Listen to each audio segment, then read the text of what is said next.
Hello students. So continue करते हैं आगे। हम कल तक हम लोगों ने स्टार्ट कर दिया था डाइजेस्टिव सिस्टम। सो अभी आप इस फिगर में देखो कि लेफ़्ट साइड में आपको बिल्कुल ऊपर की तरफ जो ब्रैंकियल अपर्चर नज़र आ रहा है वही इसका माउथ एंड बक्कल कैविटी है। देन बक्कल कैविटी के बाद आगे फेरिंग्स कंटिन्यू कर रहा है। फेरिंग्स के बाद आप देखो ओ लिखा हुआ है साइड में, राइट साइड में आप देखिए एट्रियल अपर्चर के नीचे ओ लिखा हुआ है। So that is for oesophagus. अब ये ईसोफेगस से पूरा का पूरा पोर्शन जो एलिमेंट्री कैनाल का है that is in U shape. Okay, so it ends with the rectum. तो माउथ से आपको मैं इस बार पहली बार डाइजेस्टिव सिस्टम थोड़ा सा डिटेल में बता दे रही हूँ ताकि आपको ये समझ आ जाए कि आपको राइटिंग किस तरह से करनी है। आपको एलिमेंट्री कैनाल में हमने इधर की तरफ सारी चीज़ें बता दी थी कि आपको डाइजेस्टिव सिस्टम में सबसे पहले एलिमेंट्री कैनाल को डिस्क्राइब करना होगा, उसके सारे पार्ट्स डिस्क्राइब करने होंगे। देन उसके बाद आपका डाइजेस्टिव ग्लैंड आ जाएगा। डाइजेस्टिव ग्लैंड के बाद आप उसका फूड एंड फीडिंग हैबिट के साथ फीडिंग किस तरह से हो रही है, फीडिंग प्रोसेस बताओगे। देन उसके बाद किस तरह से डाइजेशन हो रहा है, चौथा पार्ट हो जाएगा डाइजेशन का कि हाउ फूड डाइजेस्टेड इन हार्डवानिया। सो ये चार अलग अलग हेडिंग्स में आपको अब इस टॉपिक को कंप्लीट करना होगा। तो पहला है आपका एलिमेंट्री कैनाल का सारा पोर्शन। So mouth it forms the opening of branchial siphon marking the anterior end of the body. It is guarded by 4 lips derived from the test. कल मैंने बता दिया आपको इसके बारे में already. Then buccal cavity, it is the cavity of branchial siphon और इसको हम स्टोमोडियम भी कहते हैं।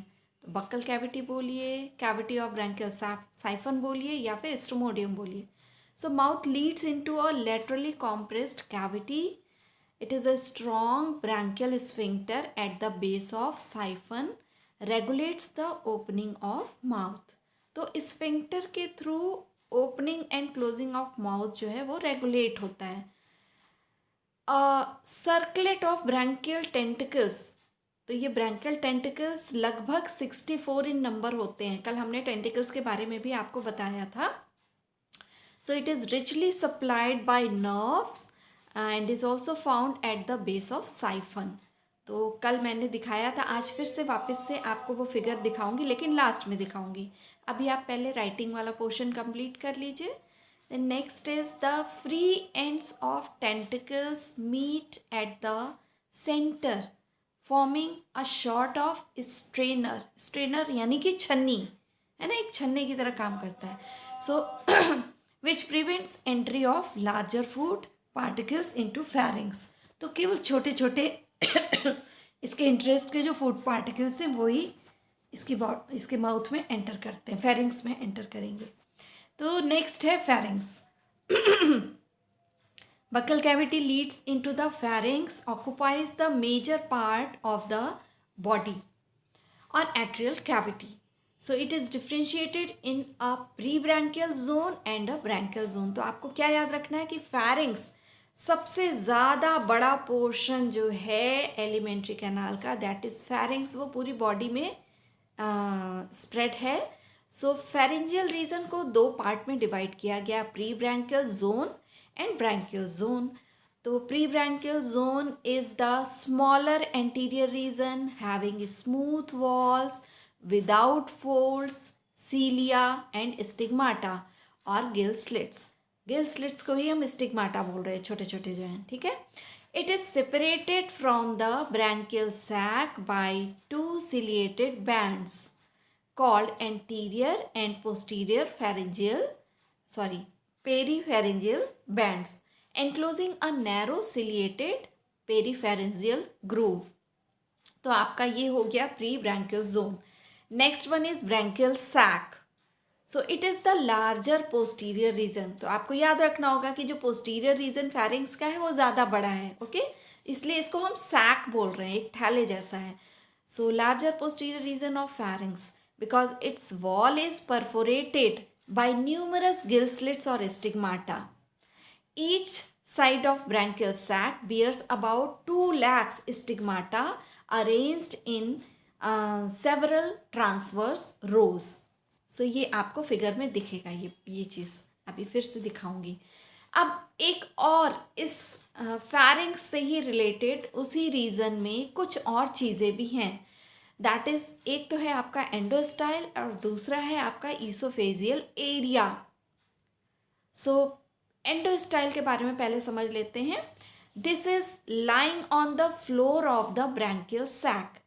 तो जो फैरिंक्स का पोस्टीरियर पार्ट है ब्रैंकियल सैक, उसी के फ्लोर में ये एंडोस्टाइल प्रेजेंट होता है. पूरा ऐसे करके इधर तक ऐसे फ्लोर पे इस तरह से एंडोस्टाइल प्रेजेंट है. ठीक. So anteriorly it joins to the peripharyngeal groove, while posteriorly these folds reach up to esophageal opening. तो आपको ध्यान रखना होगा कि एंटीरियरली और पोस्टीरियरली एंडोस्टाइल किससे किससे कनेक्टेड है. Then structurally endostyle consist of 5 longitudinal ciliary tracts.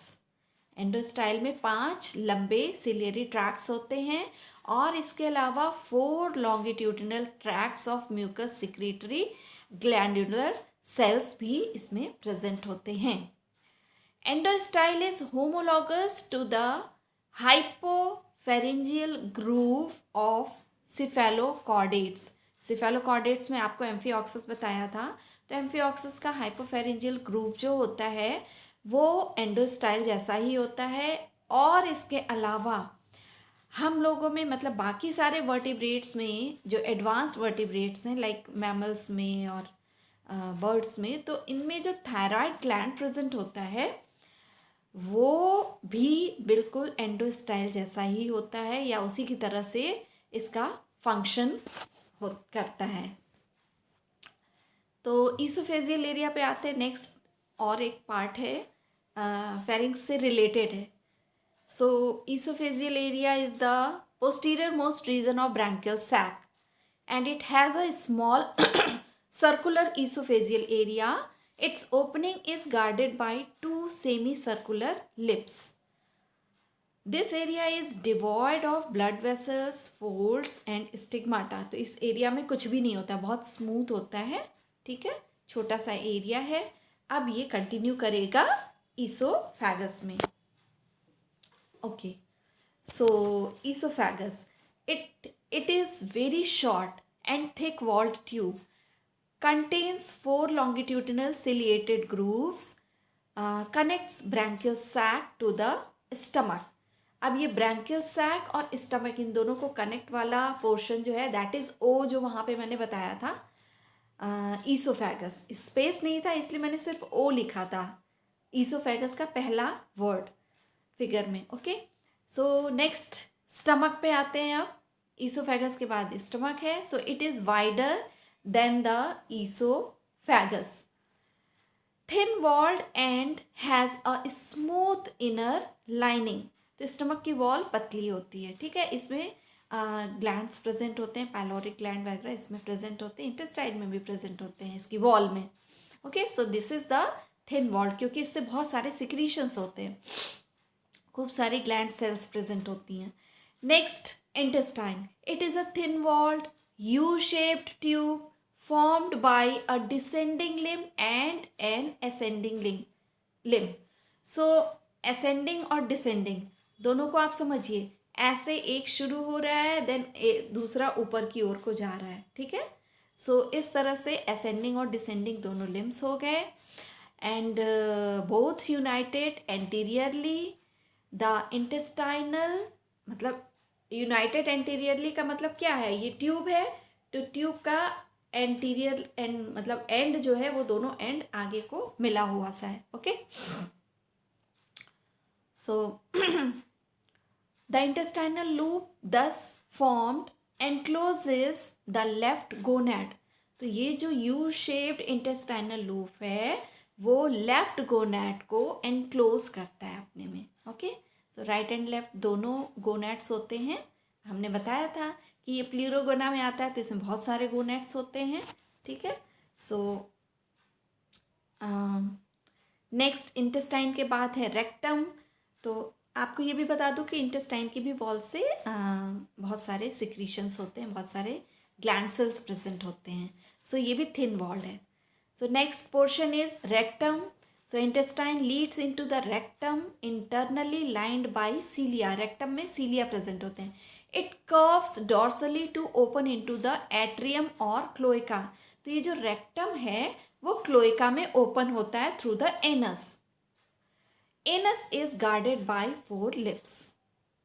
तो आप देख रहे होंगे कि oesophagus also guarded by 4 lips and anus also guarded by 4 lips.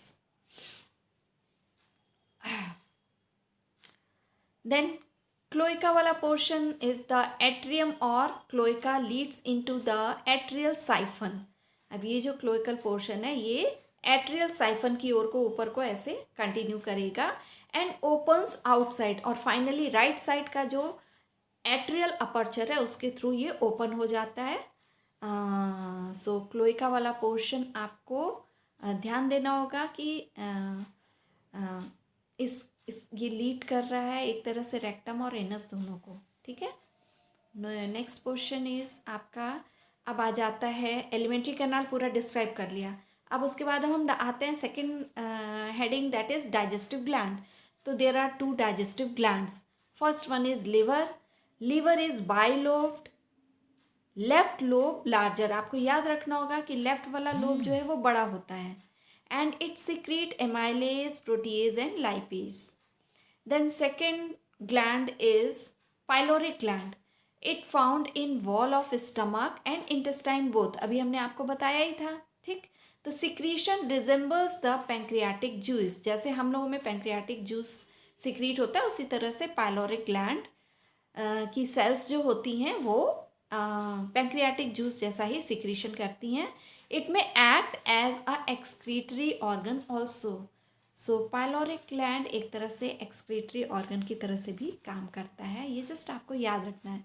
तो आइए फिर से एक बार फिगर पे ध्यान देते हैं। कल मैंने आपको ये फिगर दिखाया था। अब आप देखिए इसमें राइट साइड में जो 2 सर्कल्स, रेड कलर के सर्कल्स दिख रहे हैं, सो उसमें लिखा हुआ है RT means right. RT means right liver and LT means left liver. तो लेफ्ट लिवर का सर्कल मैंने बड़ा इसलिए बनाया है ताकि आप ये समझ सको कि लेफ्ट लिवर जो है वो ज़्यादा बड़ा है बट वो छुपा हुआ है स्टमक के नीचे, ठीक है। इंटेस्टाइनल या एलिमेंट्री कैनाल का पोर्शन जो है उसको कवर अप किए हुआ है। So left liver is larger than the right liver. उसके अलावा इंटेस्टाइन और बाकी सारा पोर्शन इसमें हमने अलग करके रेक्टम और एनस ये यहाँ पे कंटिन्यू किया है। लेकिन जो पहला वाला फिगर था उसमें यही यू शेप जो था ये वापस से ईसोफेगस के पास आकर के ये कम्युनिकेट कर रहा है एंड देन क्लोइकल अपर्चर से आगे ये एट्रियम की ओर को बाहर निकल जाता है, ठीक। नाउ फीडिंग किस तरह से इसमें फीडिंग होती है। So as Herdmania is ciliary और फिल्टर फीडर, ऑलरेडी आपको बता दिया है due to sedentary habit. So it feeds on microscopic planktons, algae and diatoms etcetera. तो अब इसका मोड ऑफ फीडिंग देखिए किस तरह से है। तो सीलिया पहले बीट करेगा, ठीक है। तो सीलिया बीट करने से क्या होगा कि it keeps the constant current of water with minute foods in mouth, okay. Then उसके बाद माउथ से फेरिंग्स में जाएगा। तो फेरिंग्स में क्या हो रहा है, food settles down on pharyngeal wall, okay. तो बहुत बड़ा पोर्शन फेरिंग्स का है तो फेरेंजियल वॉल में फूड जो है सेटल हो जाता है। अब सेटल होने के बाद अब देखिए एंडोस्टाइल का काम है यहाँ पर। So mucus secreted by gland cells of endostyle mixes with foods. तो जो फेरेंजियल वॉल में फूड सेटल्ड है उसमें एंडोस्टाइल से सिक्रीट होने वाले जो ग्लैंड सेल्स हैं उनका म्यूकस फूड्स को एसिमिलेट करता है, मिक्सअप करता है। देन यहाँ से स्लिपरी हो जाएगा फूड, वो ईसोफेगस में एंटर करेगा। देन ईसोफेगस से स्टमक में, स्टमक से एट्रियल कैविटी में, एंड एट्रियल कैविटी यानी कि आपका वो पूरा क्लोइकल पोर्शन आ जा रहा है यहाँ पे, ओके।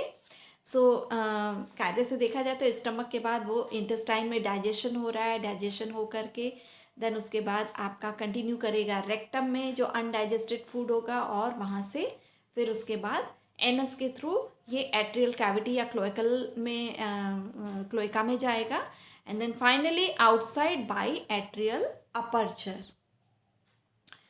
अब डाइजेशन किस तरह से हो रहा है फूड का, ओके किस तरह से न्यूट्रिशन मिल रहा है हार्डमानिया को। डाइजेशन होना ज़रूरी है क्योंकि न्यूट्रिएंट्स उसको चाहिए अपने डेवलपमेंट के लिए।